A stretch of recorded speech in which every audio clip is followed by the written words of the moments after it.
أنا باقعد أسأل نفسي سؤال لمّا باجي أفكّر في حوار القواضي اللي على الزمالك أو مرتبات اللاعيبة، وبالذات بعد فسخ عقد محمود بنتايج النهارده. كان عندي سؤال واحد. أنا كنت باسمع كل شوية إن الزمالك خلاص دفع مستحقات اللاعيبة، أو الزمالك هيدفع المستحقات الأسبوع الجاي، أو الزمالك خلاص خد قرض ب100 مليون ودفع بيه مستحقات اللاعيبة. هو ليه بعد كل دي نلاقي اللاعيبة برضه مش واخدة فلوسها؟ يعني أنا نفسي أفهم. ما هو مش هتقتصر على محمود بنتايج، أصل اللي كان بيقع قبل كده صلاح مصدق، إيه يا عبد الحليم معالي، الناس دي، إنما ده خلاص، ده محمود بنتايج أساسي. هتلاقي خوان بيزيرا نفس النظام، هتلاقي شيكو بنزا نفس النظام، هتلاقي يعني ممكن تلاقي لعيبه مصريه نفس، هتقوم فجاه برضه تلاقي عدي الدباغ وادم كايد نفس النظام عايزين يمشوا. فانت جاي الفرقه بتفضى.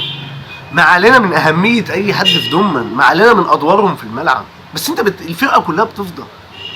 يا عم عندك، انا مش عارف حتى، يعني الواحد مش لاقي كلام يقوله على الاداره دي. طب ما تسيبوها طالما انتوا مش قدها، مش فاهمين اداريا، سيبوها. مش صعبه والله، سيبوا الاداره لحد بيفهم.